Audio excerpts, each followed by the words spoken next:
There was a time when I believed my life was unshakable, until the day it all crumbled beneath me. The divorce wasn't just the end of a marriage, it was the collapse of everything I'd built, everything I thought I was. One signature on a piece of paper, and suddenly the home where I'd laughed, dreamed, and even wept no longer belonged to me. The walls that once held my memories now stood cold and indifferent, like a tomb for the life I'd lost. I packed what little remained of my dignity into cardboard boxes, each one heavier than the last, as if the weight of my failure had seeped into the seams. Then came the job, the one place where I'd clung to some semblance of control. But grief doesn't punch a time card, and neither does despair. My focus shattered like glass underfoot. Meetings blurred into a haze of half-heard words. Colleagues who'd once shared coffee and camaraderie now averted their eyes in the hallway, as if my pain were contagious. The day they let me go, I sat in my car in the parking lot for 2 hours, gripping the steering wheel so tight my knuckles turned white. I wasn't just unemployed. I was unmoored, untethered from the very identity that had kept me standing. But nothing cut deeper than the silence of the people I'd called family. Friends who'd sworn they'd always be there, suddenly had complicated schedules. Relatives whispered sympathies that felt more like eulogies. Even my own reflection became a stranger. Dark circles under eyes that had forgotten how to cry. A smile that felt like a muscle I no longer knew how to use. I'd sit in my empty apartment, the echo of my breath, the only sound, and wonder. How do you grieve a life that's still breathing? The worst part? The shame. It coiled around my ribs like barbed wire. Every breath a reminder that I'd failed, not just at love, not just at stability, but at the basic act of being enough. Some nights, I'd press my forehead against the cold tile of the shower floor and let the water drown out the voice in my head that hissed, "This is all you deserve." I stopped answering calls, stopped opening mail, stopped believing in tomorrow. Because when you lose everything, time doesn't heal. It just stretches out ahead of you, an endless road with no exits. If you've ever stood in that kind of darkness, you know the terror of it. The way your own mind becomes a maze with no way out. But here's what no one tells you. Rock bottom isn't the end. It's the place where you finally look up and realize the only way left to go is through. And sometimes the broken pieces of your life aren't meant to be put back together. They're meant to be reshaped into something stronger. So if you're sitting there right now feeling like the world has forgotten you, listen closely, your story isn't over. The pain you're carrying, it's not your destination. It's the fire that's forging who you're meant to become. And trust me, when you survive this, you won't just rebuild your life. You'll own it. There were mornings when I'd open my eyes and for a split second, forget that my bed was now a lumpy couch in a friend's spare room. Forget that the scent of my ex's cologne no longer lingered on my pillows, replaced instead by the sterile smell of borrowed sheets. Then reality would crash over me like a wave, and I'd lie there staring at the water-stained ceiling, counting the cracks like they were the seconds of my life ticking away. The weight on my chest wasn't just grief, it was the crushing realization that I had no idea how to rebuild what was gone. No home, no job, no future that resembled the one I'd imagined. Just a hollow ache where my life used to be. The worst part, the silence. You don't realize how much noise love makes until it's gone. The hum of shared laughter, the clatter of dishes in the sink, even the arguments, they're all part of a symphony you take for granted until the music stops. In those early months, I'd catch myself reaching for my phone to text her about something stupid, like a funny meme or a song on the radio, only to remember mid-type that there was no us anymore. My fingers would freeze and the pain would hit fresh all over again. Some nights, I'd sit in my car in the parking lot of the grocery store I could no longer afford to shop at, gripping the steering wheel until my knuckles turned white, just so I could scream without anyone hearing. But the moment that broke me, the one that still makes my throat tighten when I think about it, happened on a Tuesday. I'd been applying for jobs for weeks, sending my resume into the void, getting nothing but automated rejections. That day, I'd scraped together enough change for a coffee and a sandwich, and I was sitting on a park bench watching families stroll by, their lives intact, their hands linked like it was the easiest thing in the world. A little girl, maybe 5 or 6, dropped her ice cream cone on the pavement and burst into tears. Her dad knelt down, wiped her face, and said, "Hey, it's okay, we'll get another one." And just like that, the world narrowed to the sound of my own breath, ragged and uneven. Because no one was there to tell me it was okay. No one was there to help me clean up the mess. I went home that night, or what passed for home, and stood in the shower until the water ran cold, sobbing so hard my body shook. I remember thinking, this is it. This is how I disappear. Not with a bang, not even with a whimper, just fading, like a photograph left in the sun. The next morning, I didn't get out of bed for hours. I stared at the wall, tracing the outline of a shadow from the lamp, wondering if I even had the strength to keep pretending I could fix this. That's when I realized I wasn't just mourning the life I'd lost. I was mourning the person I used to be, the one who believed in second chances, who thought love and hard work were enough to keep the world from crumbling. And in that moment, I hated her. Hated her for being so naive. But here's the thing about hitting rock bottom. You learn what you're made of when there's nowhere left to fall. And as much as it hurt, as much as it still hurts some days, I had to ask myself, was I really going to let this be the end of my story? Or was I going to find a way to write a new chapter, even if my hands were shaking and the ink was blurred with tears? Because if there's one truth I've learned, it's this: the depth of your pain is also the measure of your capacity to rise.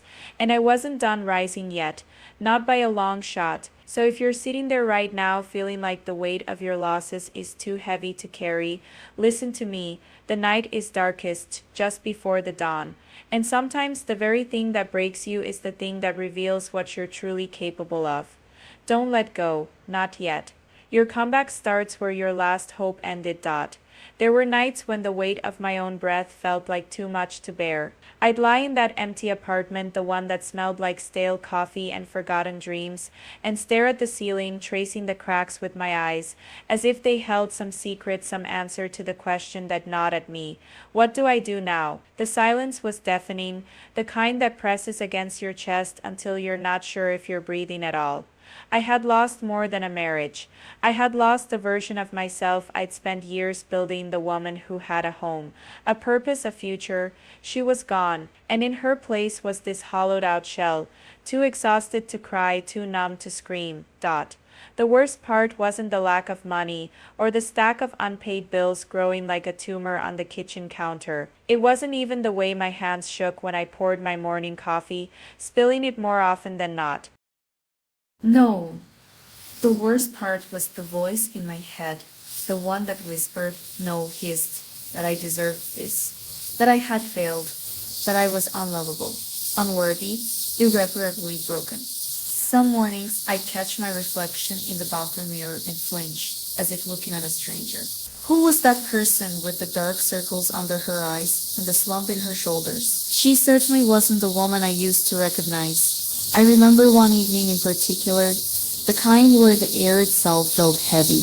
I had just hung up the phone after another rejection, another job that slipped through my fingers like sand. I sank to the floor, my back against the cold wall, and for the first time, I let myself ask the question I'd been too afraid to voice: what if this is it? What if I never climb out of this? The thought terrified me, but it also carried a twisted kind of comfort, like surrendering to a storm you can't outrun. Maybe it was easier to accept that I was drowning than to keep fighting for a surface I couldn't see. But here's the thing about despair. It's a liar. It tells you the night will last forever, that the weight on your chest is permanent, that you are alone in your suffering. And in those moments, when the world feels like it's closing in, it's so easy to believe it. I did. For months, I did. But what I didn't realize then, what I couldn't see through the fog of my own pain, was that even in the darkest nights, there's a flicker, a stubborn, defiant spark that refuses to go out. Maybe it's the way the sun still rises, no matter how broken you feel. Maybe it's the stranger who holds the door open for you when your hands are full. Or maybe, just maybe, it's the quiet voice inside you that whispers, not yet, not like this. I didn't know it then, but I was standing on the edge of something. Not an end, a beginning.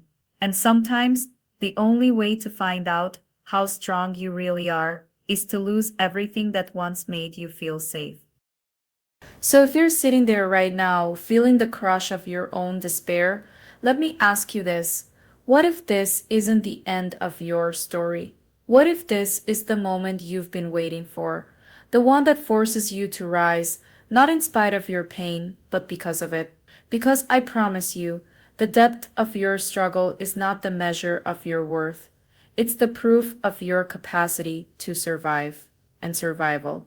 That's where the real legacy begins. There I was, another day drowning in the weight of my own breath. Another morning where the sunrise felt like a cruel joke.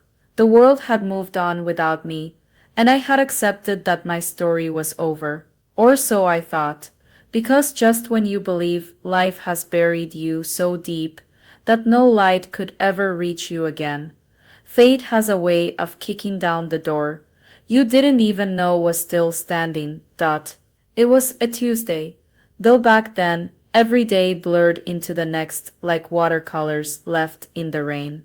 I was sitting on a bench outside what used to be my coffee shop, the one I'd frequented when I still had a home. A routine, a reason to get dressed in the morning. My hands were wrapped around a lukewarm cup of something bitter, my mind lost in the same loop of regret and exhaustion. That's when I heard the steps. Not hurried, not hesitant, just deliberate, like the universe itself had paused to take a breath before delivering a line I'd never forget. Excuse me, a voice said, smooth but carrying the kind of weight that makes you look up. And there he was, a man in a tailored coat, holding an envelope, his eyes locked onto mine with an intensity that made my pulse stutter. You're Daniel Carter, correct? Before I could even nod, he said it. 4 words that hit me like a defibrillator to a flatlined heart. You just inherited $36 million. I laugh now thinking about it. Because in that moment, I didn't laugh. I didn't breathe, my brain short-circuited. 36 million. The number echoed in my skull like a bad joke, like some cosmic prank designed to twist the knife deeper. Was this a scam? A hallucination? Had despair finally cracked my mind wide open? I stared at him, my mouth slightly open, my grip on the coffee cup tightening until my knuckles turned white. The stranger didn't flinch. He just stood there, holding out the envelope like it was a life preserver in the middle of my drowning. And then the panic set in. Because what do you do with news like that when you've spent months convincing yourself you're worthless? When every cell in your body has adapted to scarcity, to survival mode, to the idea that this bench, this lukewarm coffee, this hollow ache is all you deserve. The world tilted, my vision blurred. I wanted to scream, "You've got the wrong guy." I wanted to run. I wanted to drop to my knees and sob. Because how dare the universe dangle something so obscene in front of me now, after I'd already mourned the death of my own future. But here's the thing about rock bottom. When you're there, you've got two choices. You can stay in the dark, clinging to the familiar weight of your pain, or you can reach for the hand that's pulling you up, even if you don't believe it's real, even if it terrifies you. And in that moment, with my heart hammering against my ribs like it wanted out, I realized something that would change everything. Maybe losing it all wasn't the end of my story. Maybe it was the first page of a chapter I never saw coming. So let me ask you this, because I know you've been there too, in your own way. You've had those moments where life kicked you so hard you forgot how to stand. But what if the thing you thought broke you was actually the crack that let the light in? What if the inheritance wasn't the money at all, but the proof that you're still here, still capable of rewriting your story? Stay with me, because what happened next? That's where the real transformation begins. That the moment those words left the stranger's lips, you just inherited $36 million. My mind fractured into 1,000 conflicting pieces. 1 second, I was standing there numb, my fingers still cold from the winter air that had seeped into my bones for months. The next, my pulse was roaring in my ears like a storm, drowning out every rational thought. 36 million. The number itself felt like a foreign language, something I couldn't even begin to comprehend, let alone believe. My first instinct wasn't joy, it was terror, because after losing everything, how do you trust that the universe isn't just setting you up for another fall? I remember my hands shaking as I clutched the lawyer's card he pressed into my palm. The paper felt too real, too heavy, like it might burn through my skin. This isn't happening, I told myself. But then the questions came, relentless, like waves crashing against the ruins of my life. Who leaves that kind of money to a stranger?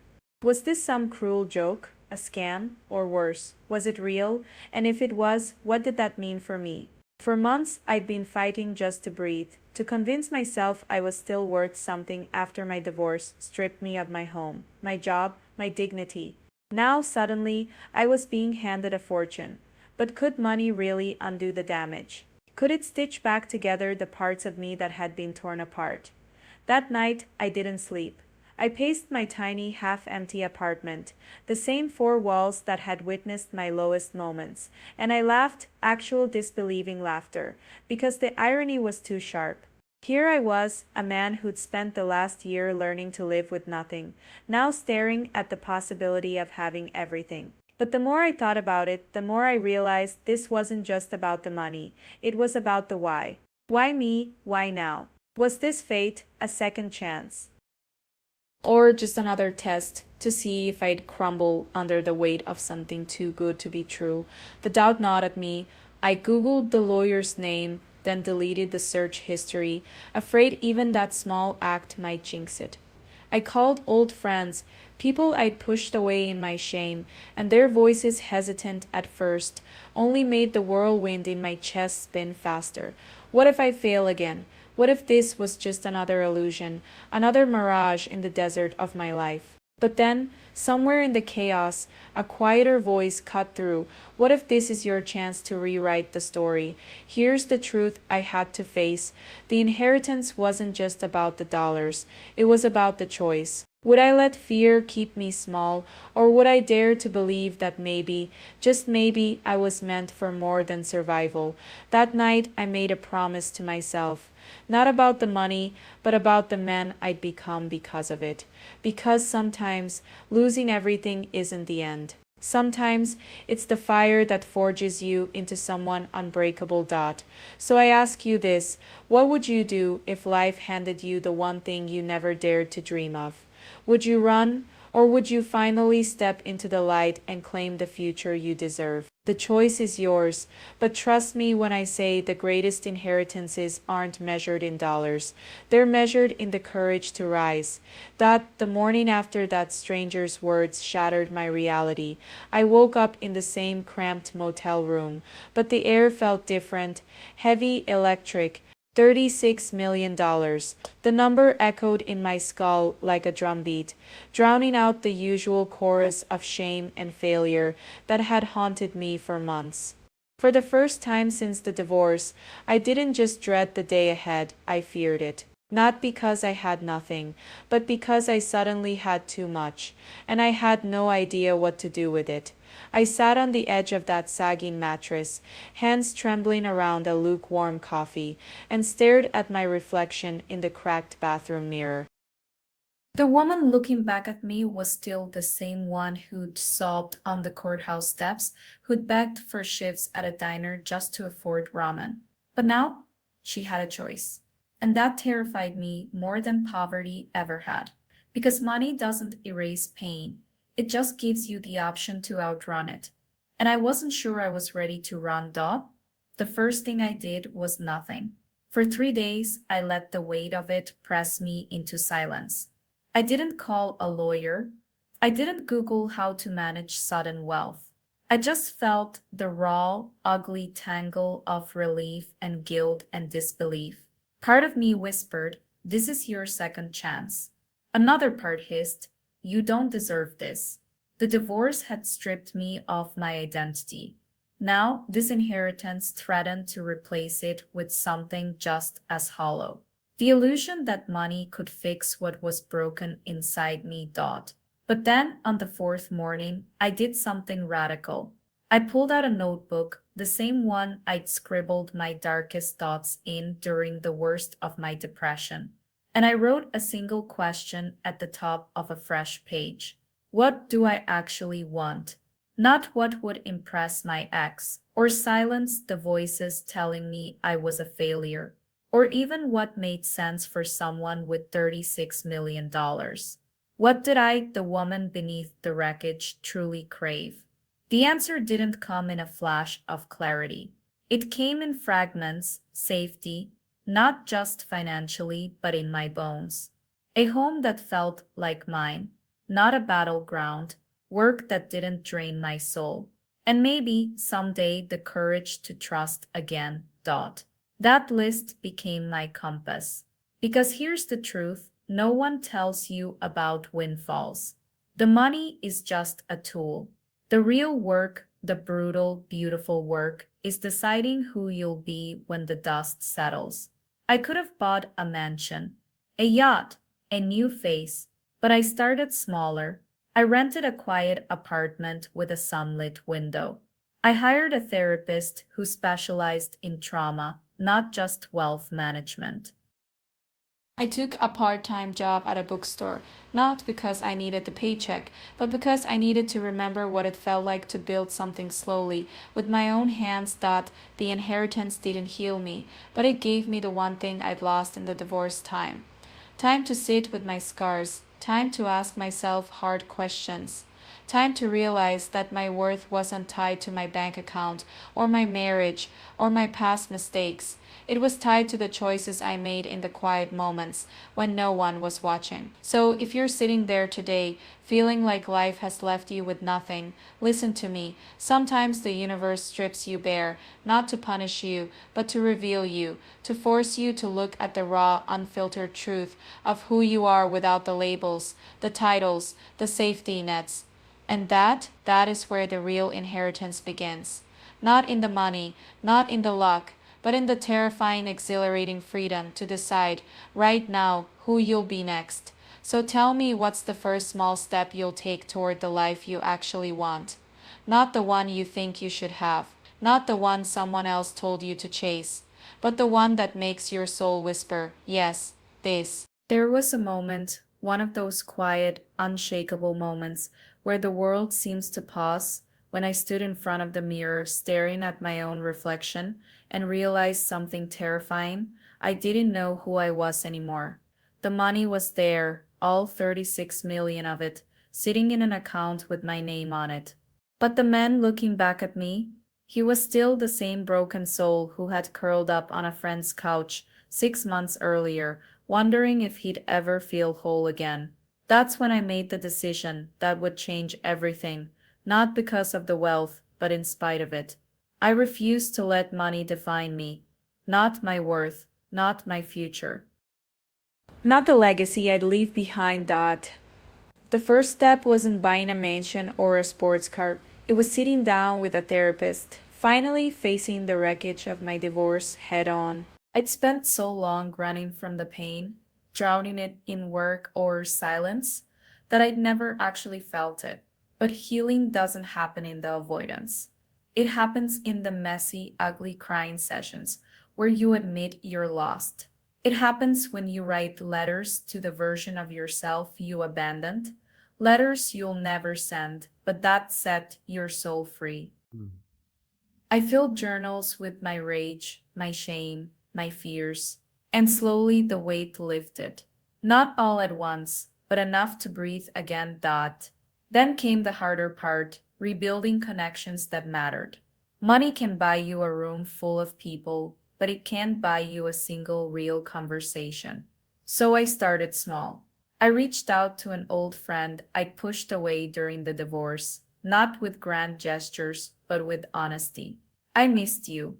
I was a terrible friend. Can we start over?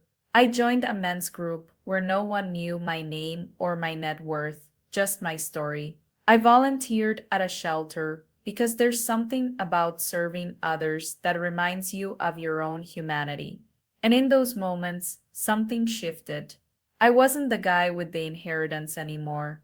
I was just me, flawed, growing, but finally present. Here's what I learned. True wealth isn't in your bank account. It's in the quiet confidence of knowing you can look yourself in the eye again. It's in the laughter of a friend who's seen you at your worst and still chooses to stay. It's in the peace that comes when you realize you don't have to prove anything to anyone, not even to yourself. The money gave me options, but I gave myself a second chance. And if you're standing in your own wreckage right now, wondering if you'll ever rise again, listen to me. Your worth was never tied to what you lost. It's tied to what you choose next. So choose wisely, choose you, and then start building. Not from what you have, but from who you're becoming. There were nights, so many of them, when the weight of my new reality pressed down on me like a storm I couldn't outrun. I'd sit in the quiet of my new home, the kind of silence that isn't peaceful but heavy, suffocating, and I'd hear the whispers of my past creeping in. Who are you to have this much? After everything you lost, after the mistakes you made, do you even deserve this? The money was there, in my account, undeniable, but the doubt, that was louder. It was the ghost of the person I used to be, the one who failed at love, at stability, at believing in herself, and no amount of zeros in a bank statement could silence that voice. I remember staring at my reflection one evening, tracing the lines on my face that hadn't been there before the divorce, the ones etched by sleepless nights and tears I thought would never stop. The stranger's words, "You just inherited $36 million," echoed in my mind, but they felt foreign, like a life meant for someone else. Because how do you reconcile the woman who once couldn't pay her electric bill with the one now signing checks that could change lives? The disconnect was brutal. Some days I'd catch myself holding my breath, waiting for the universe to realize its mistake and take it all back. That fear, it wasn't just about losing the money, it was about losing the fragile belief that I was worthy of a second chance. The hardest part wasn't managing the fortune, it was managing the shame that I'd ever doubted my own resilience, shame that I'd let my past define me for so long.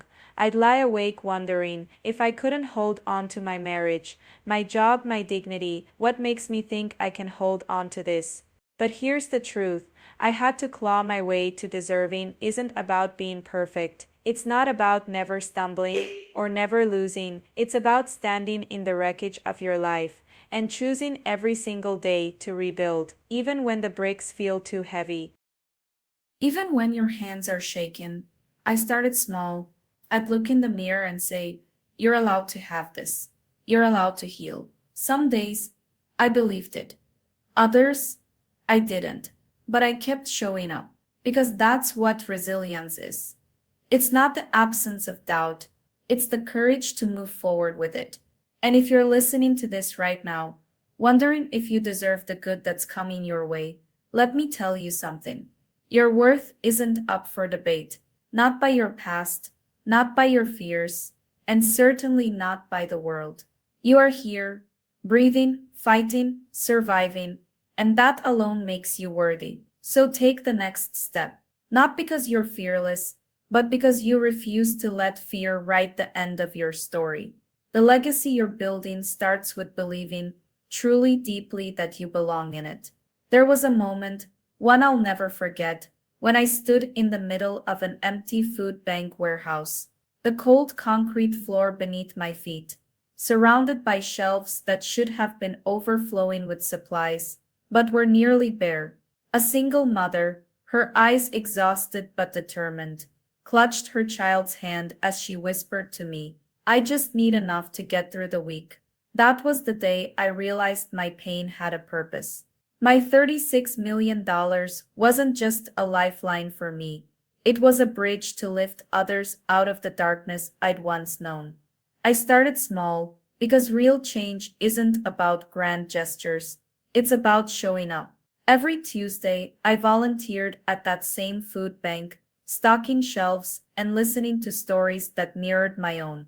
Then I funded a program to provide job training for single parents because I remembered the humiliation of staring at a resume that screamed not enough.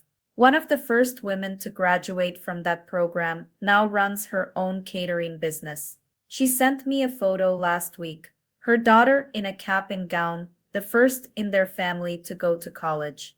That, That's the kind of wealth no number can measure. Dot. But it wasn't just about money.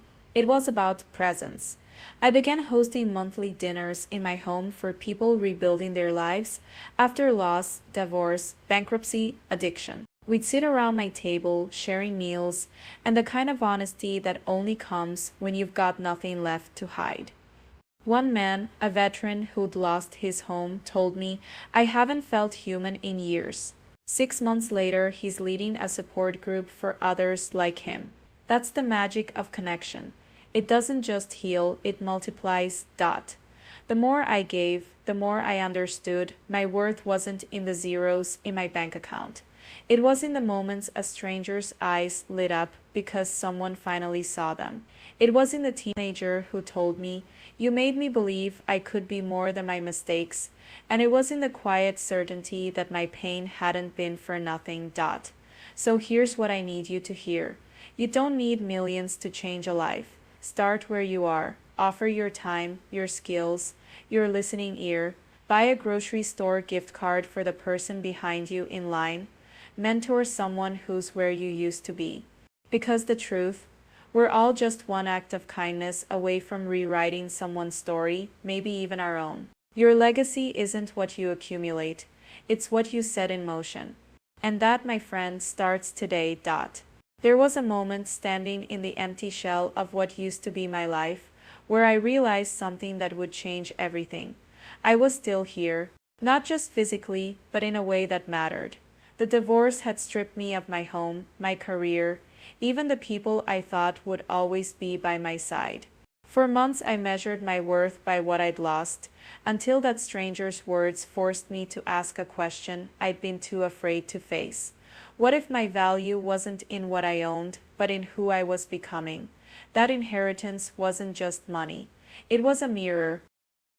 it reflected back to me the parts of myself I buried under grief and shame, the resilience I didn't know I had, the strength I dismissed as weakness, the wisdom carved into me by every sleepless night and every tear I thought would never stop. I had spent so long believing my life was over that I forgot one undeniable truth. Rock bottom is also solid ground. You can't rebuild until there's nothing left to lose. And there, in that raw, unfiltered space, I found the most terrifying and liberating gift of all, the power to choose who I would be next. I didn't heal overnight. Some days, the weight of my past still pressed down on me like a physical force. But I learned to meet those moments differently. Instead of fighting the pain, I started listening to it.